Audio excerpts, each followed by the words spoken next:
Hello YouTube. That I just want to bring you my Orkana Vorax hunting guide. So this is a very interesting strat. A good friend of mine, the Filed, does this strat literally every single season without fail. Every season he gets to deep space and just starts blasting the strat out like non-stop, and just makes like 7k FE an hour every fucking season. It's just absolutely insane. So for the first time this season, I was doing clockwork, I was doing cogs and deep space for a while. But I didn't have quite that much damage, so I was going a tiny bit slow, and I just felt like trying something new for once, because I really like the Vorax mechanic, it's really fun for me. So I decided to try this strat out. And here's the tree, so we're basically doing at the bottom side of hunting, all the replicate nodes, as well as just the top nodes here for some additional quant. We have some just generic as compass quant nodes for the hunting. We have every single Arcana node, as well as other and survival kismets. Survival kismets are really good for, like, you know, immunities and things. They're pretty expensive. And then other is, I forgot exactly what falls in the other category, but it's really good stuff. You always want to take other at least. And then we just take every single point in the Vorax tree. You can technically not take this point. I just like to take it because it's nice seeing the mobs on the map. I just like it. It doesn't really matter. Yeah, star charts and stuff. And then here we're taking rare confusion cards. I'm currently doing chance to not consume compasses. I think I'm gonna try swapping this to void variables. I think void variables are very overtuned.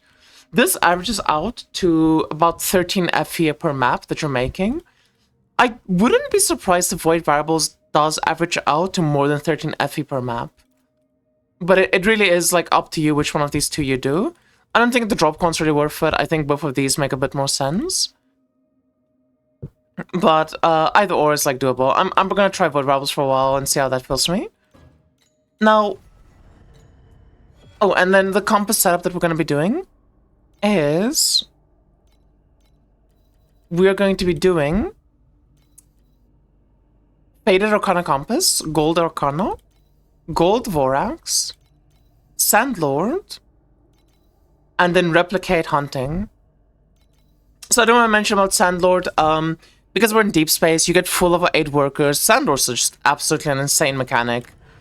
Like, any strat that can fit Sandlord in without giving something else up is just automatically insane. If you don't like Sandlord, you can just do God of War instead. I think God of War makes a lot of sense. But if you're doing Sandlord, you should literally...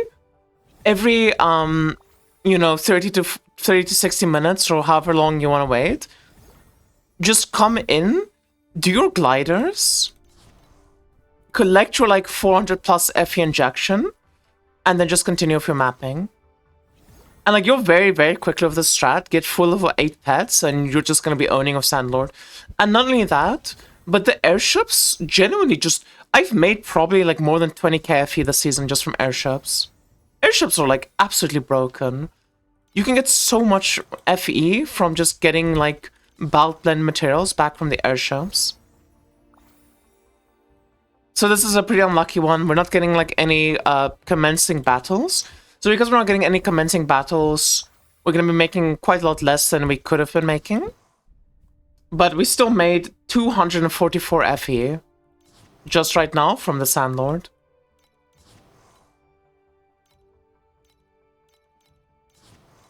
And then there's different ways to approach doing the airships. I personally just do a big shipment every day to Jungle Island. But some people are big believers in just doing the order requirements, like the quota. I will say this about doing quota only. I've had 4 of the level 9 bulk blends drop from a single quota only run, which is 3,000, which was 3,000 FE at the time. So quota only might actually be really good. But yeah, other than that, you know, you just try to get all of your workers maxed out. And then you want to get all of them to have this additional, like, output. And I mean, it's just generic Sandlord stuff. You can watch my Sandlord video guide. So let's get into the map quickly, and then I'm going to show you a Vorax and an Arcana. Now, while I'm doing this, let's quickly talk about FE per hour. So, yesterday I did this strat for I forgot how many hours it was. I think it was like 3 hours straight off stream or 2 hours straight off stream. I think it was 3 hours straight off stream. And in those 3 hours, I didn't drop anything from Arcana. I didn't get lucky once. I didn't get any, you know, undetermined fates, any kismets, nothing like that. And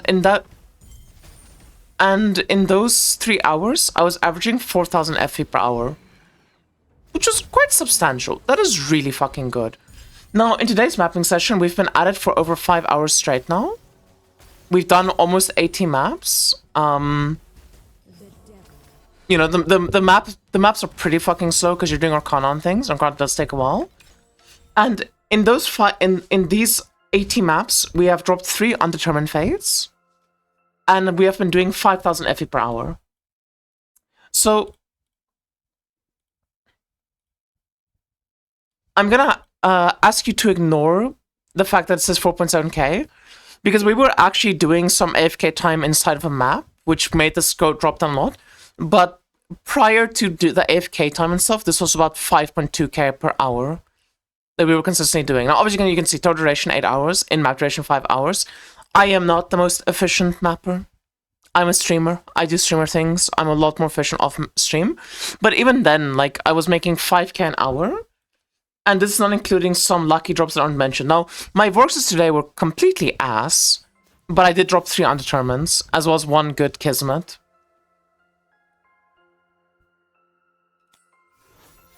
Now, this is a very gambly strat.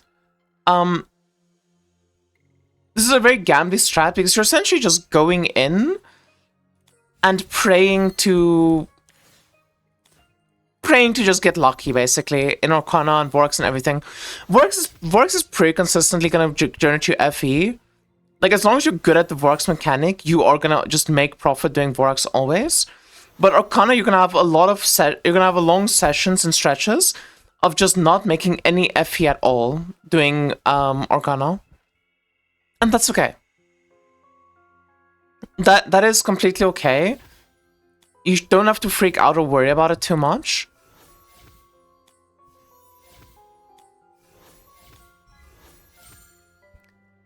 Sorry, this mechanic does require a bit of focus. Generally speaking, my priority for this mechanic is I just try to get these question marks as much as possible. Getting as many chests as possible is really good, because even, like, I've had 2 of my 3 undetermines drop from a level from a purple chest. Okay? Chest color does not matter. Obviously, rainbows are better, but get as many chests as you possibly can. And always go for these question marks, because they kind of are just good. Like, their effect is random, but because they're random, it feels like they're very juiced up to be, like, extra powerful. Like, look, we gotta... This is now a rainbow chest, essentially, once we get to that point. And in fact, we can do that right now, because we can go one back here, get an orange, turn this orange. That's my mod on the way. And then do this and make it a rainbow chest. I don't really have a guide for Arcana. I'm not gonna spend too much time in this video going over how to Arcana, because genuinely, I think that would just make more sense as like a guide video then if I wanted to do something like that.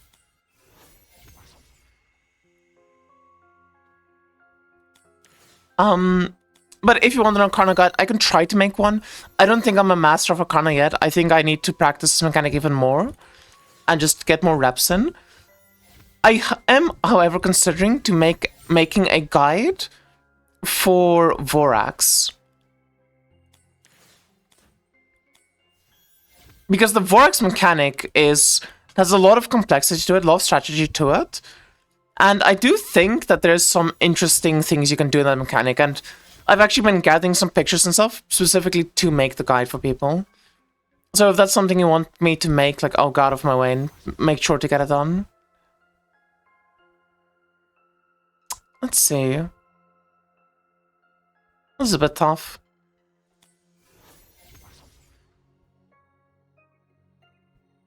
This is very tough now.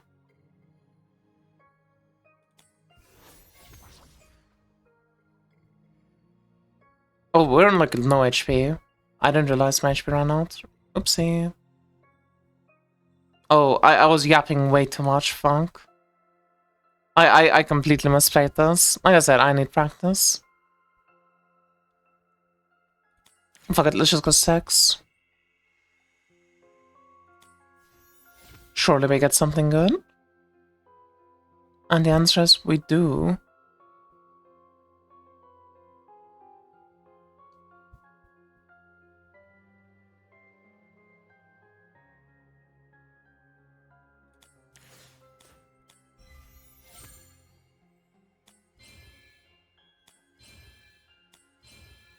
Okay, I kind of misplayed this, but it's fine.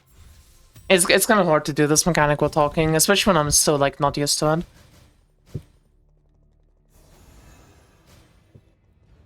So the pets we're using in the strat is we're using Jester, obviously. We're using the Vorax pet, obviously, and we're using the Sandler pet, obviously. But then for mapping, I'm also using Dorothy. You don't need Dorothy. My Dorothy probably procs like once every 20 maps. She kind of isn't really relevant at all. In fact, hunting in general is just kind of like this very minute and minor part of the strat. It does pay for itself, though, and you do sometimes just get like 200 FE from hunting or 100 FE from hunting. So it's nice, but, you know. Is it gonna work at C0? I would not do this mechanic without the pets at least level 1.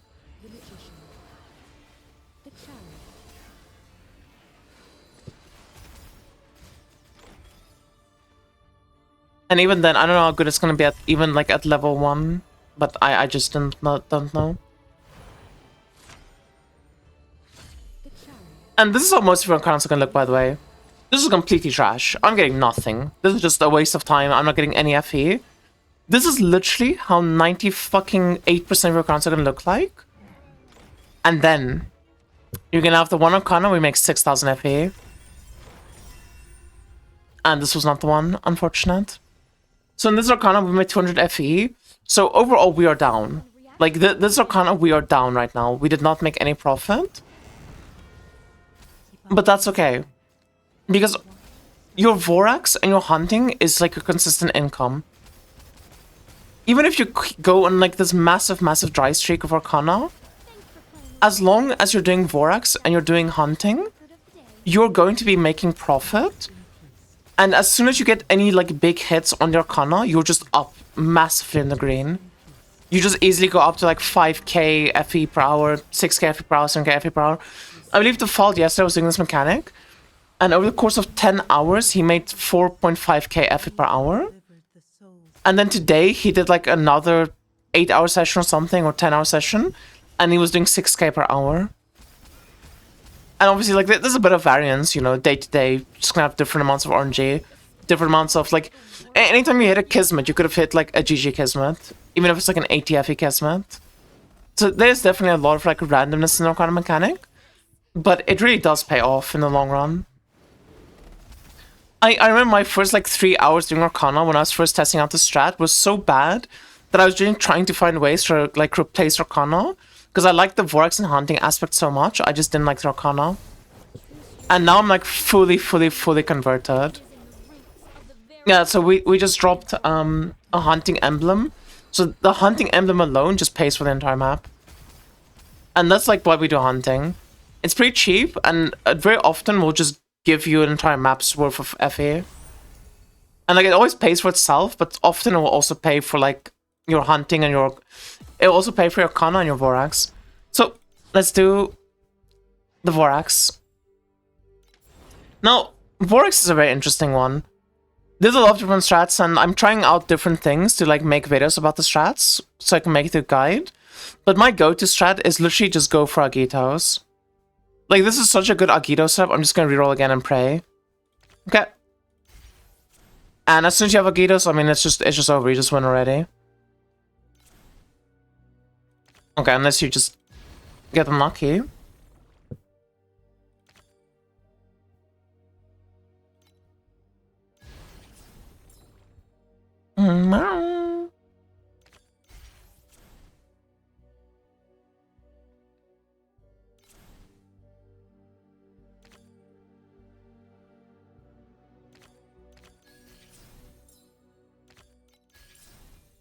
Okay, this is really bad.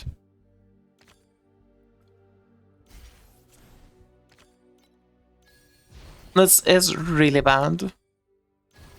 Okay, no, it's fine. It's not a very good setup right now that we have. It's gonna be asked to do. I mean, we kind of just got screwed over a bit by the game, but, you know. We managed to salvage it.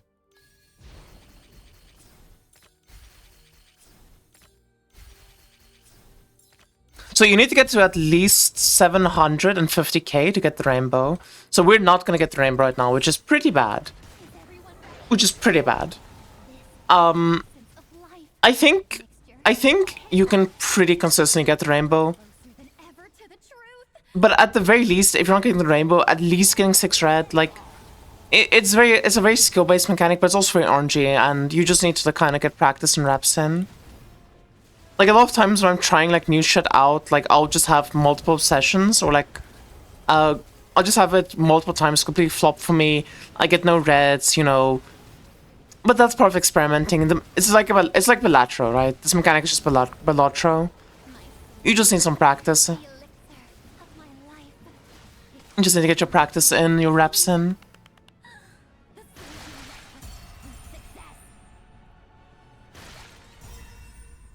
And follow some sort of strategy and have like a plan in mind. So this is a pretty bad like Vorax, all things considered. So this was like a showcase of like bad RNG. The Vorax was really bad. The Sandor was really bad. The hunting was actually pretty good. And the Arcana was really bad. So every mechanic we did was pretty bad. And overall, like, we are at like not a net. We're still in profit for the map session, like for the maps it took to actually get the Vorax and get the Arcana. We're in profit, but we're not by a lot in profit. And that's kind of what you're doing with this. You're just throwing darts at a board over and over and over again. And then eventually you just get 3 bullseyes and boom, 6k Arcana. Boom, Undetermined Fate. Boom, your Vorax drops 10 fucking 2 Exquisitures and you're up 2k on Vorax. That is a lot of what this mechanic is. It's just throwing darts at a dartboard until you hit, and then get your big 2k win, your 3k win, your 4k win. At first, when I was doing this, because I wasn't hitting those big wins, I thought this strat was awful. I did not understand how people make money with it. I was so confused by how the Wild does this every season. It makes so much FE. But once you get those first few hits, it just clicks. This strat makes so much sense. It is a wavy strat. You're gonna have massive ups and downs on your FE per hour. You know, look at this. It's like down, down, down, down, down, boom, big spike. Down, down, down, down, down. Pretty consistent, pretty consistent, pretty consistent. Boom, massive spike. Boom, second massive spike. Slowly going down, boom, massive spike. You know, and this is over the course of like multiple hours. This 1,000 spike in FE per hour, that's literally me getting like, you know, a 5k FE item or 6k FE item. These massive swings in FE per hour is not just nothing. And again, this FE per hour is a bit fake because we did Supreme Showdown 20 and 21 to showcase how tanky my build was. And that counts as mapping for Etor. So we have like quite a lot of time that was like not actually spent making FE. Because we were just like testing things out and playing around with the build. But anyway, I hope this wasn't too rambly. I didn't really feel like it could have been less rambly, but it's very hard to do a map showcase for a strat like this. And there isn't really much to say other than just go do this, if I'm being honest with you. But I hope you guys enjoyed. If you want like any type of content or any more specific guides or anything, like please just let me know in comments. I'm gonna do a Vorax specific guide because I think this mechanic is amazing. But it is very hard in like one video to encompass all the information that you might need to know to do a strat like this. Because a lot of it is me just making assumptions on people already having predetermined knowledge. Thank you all so much for watching. Please leave a like, comment, subscribe, and I'll see you all again next time. Bye bye, YouTube.